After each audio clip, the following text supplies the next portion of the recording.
Welcome to The Explainer. Today, we're heading out on a researcher's quest to conquer the notoriously daunting academic literature maze. Let's be real for a second, right? We've all been there, staring blankly at a screen, slowly drowning in a sea of PDFs, feeling that unique brand of dread that only a literature review can bring. If you're gearing up to write a master's or PhD proposal, you already know that stepping into the world of academic publishing can feel, well, a lot like wandering into a dense, completely unmapped jungle. But don't worry, today we're bringing the map, the compass, and the exact superpowers you need to navigate the whole shebang. So, are you lost in the literature? Seriously, it's the single most common and honestly overwhelming struggle graduate and doctoral researchers face, especially in EFL and TESOL fields, right? You're trying to find a meaningful gap in this massive ocean of publications, and it's incredibly easy to feel like every good topic has literally already been researched to death. How on earth do you find your unique voice when tens of thousands of papers drop every single year? Well, the secret sauce lies in how you search, and more importantly, how you connect what you actually find. Okay, Section 1. Navigating the research maze. The primary hurdle we're all facing is crafting a rock-solid, APA-aligned proposal without falling down endless, completely unrelated rabbit holes. Your proposal isn't just some summary of what you want to do. It's a definitive blueprint for your entire MA or PhD project. Sticking to that APA 7th edition style means this blueprint needs a crystal-clear problem statement, strict formatting, and a rigorous literature review. Without a strong foundation, the whole structure just crumbles. So how exactly do we gather the absolute best materials to build this blueprint? Let's get into Section 2, Deep Dives into ERIC and ProQuest. To build that perfect blueprint, we first need to gather our foundational artifacts, and that means moving way beyond basic keyword searches and really diving into specialized academic databases. Prepare to have your mind blown a little bit. The ERIC database, which is sponsored by the U.S. Department of Education, holds an incredible 1.6 million education-related texts. 1.6 million, and they date all the way back to 1966. For anyone in education or TESOL, this is an absolute goldmine. ERIC is highly specialized. Actually, for a journal to even be fully indexed here, more than 80% of its articles must focus strictly on education. So when you search ERIC, you're immediately bypassing all that irrelevant noise you'd normally get on a broader search engine. Now, the crucial trick here is to use ERIC's specialized descriptors and Boolean logic rather than just throwing broad keywords at it and hoping for the best. This gives you laser precision. So what is a descriptor? It's basically a standardized subject term straight out of ERIC's built-in thesaurus. Instead of just guessing what random words an author might have used, you use the exact tag ERIC uses to group similar studies together. And when you combine that with Boolean operators like and, or, and not, you get absolute control of your search. For example, say you're researching language acquisition, but you really want to avoid studies on young kids. You just search second language acquisition, not early childhood. Boom. You instantly filter out the irrelevant papers and focus purely on adult learners. While ERIC gives us the best of the published world, to find truly original angles, we kind of need to dig into the unpublished world. And that brings us to ProQuest Dissertations and Thesis Global. Get this. It boasts a staggering 6 million records of graduate research, 6 million citations spanning over 3,600 institutions across more than 70 countries. ProQuest is exactly where you go to find those deep, book-length research projects that often never even make it into commercial journals. And finding those is absolutely vital if you're looking to break new ground. Here's something really interesting. Exploring this unpublished early career graduate research in ProQuest is actually your best defense against publication bias. We all know how it goes. Published journals often only print studies that have statistically significant or super exciting results, which can really skew the available data.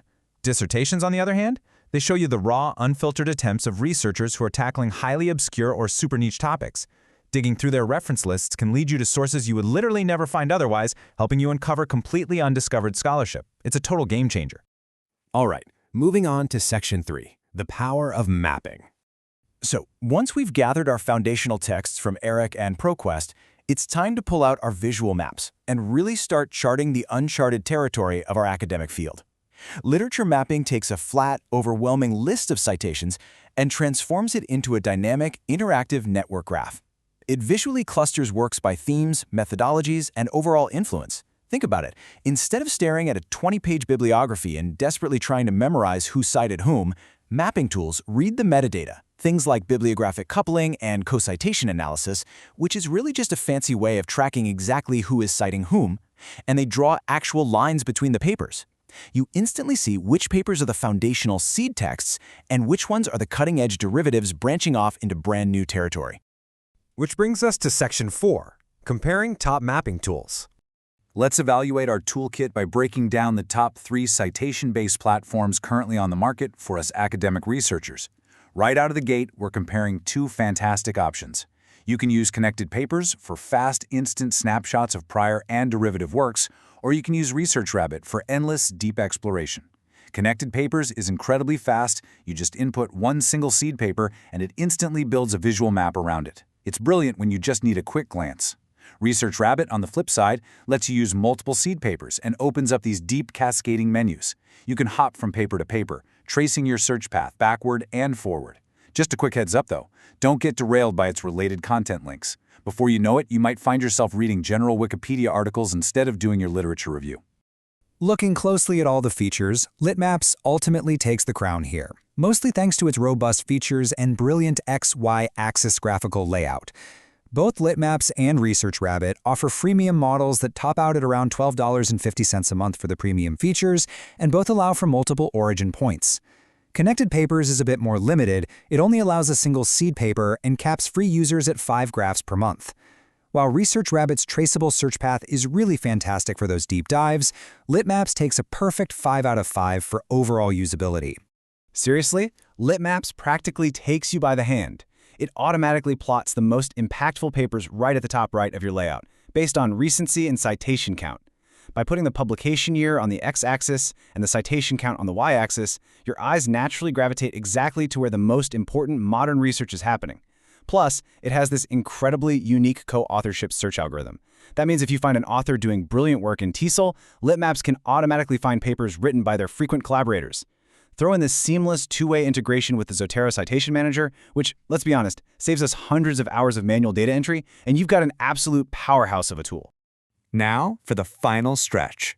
Section 5, crafting your strong proposal. Let's bring this whole expedition home. How do these high-tech maps actually help you sit down and write the introduction and literature review of your proposal? Well, your proposal has to establish a specific research territory and then definitively prove a deficiency, or a gap, in the past literature. This all relies on the classic social science deficiency model. You can't just write a proposal saying, I want to study ESL speaking anxiety. That doesn't work. Instead, you use the literature you've just mapped out to say, hey, the field has extensively studied speaking anxiety in university settings, but there is a distinct lack of research on adult night school learners. You're establishing your territory, pinpointing the niche that's currently sitting empty, and then confidently stepping in to occupy it. And this brings us perfectly to the matrix method. By using a reading matrix right alongside your visual maps, you can easily synthesize your findings, pinpoint that exact gap, and state your study's ultimate purpose. A visual map is great because it shows you the connections, but a matrix, that forces you to actually read the articles critically and extract the specific methodologies, findings, and limitations into neat columns. When you look straight down the limitations or future research column of your matrix, the gap in the literature will literally reveal itself right there in your own notes. I'm telling you, it is the ultimate aha moment of the entire researcher's journey. Following this chronological workflow is going to ensure you satisfy those strict APA academic standards while keeping your research incredibly focused, original, and manageable. Let's quickly break it down. Step 1. Define your specific research problem. Step 2. Dive into the massive archives of ERIC and ProQuest to gather your foundational artifacts. Step 3. Fire up a tool like Litmaps to visualize how they all connect. Step 4. Leverage a matrix to identify exactly what is missing from the conversation. And finally, Step 5. Clearly state exactly how your original study is going to step up and fill that gap. The tools to completely revolutionize your research process are literally right at your fingertips. So the final question I have for you is this. If you aren't mapping your literature right now, what massive, undiscovered academic gaps are you just leaving behind for someone else to find? Grab your seed papers, plot them out on a map, and see where the connections take you. Thanks so much for joining me on this explainer, and happy mapping.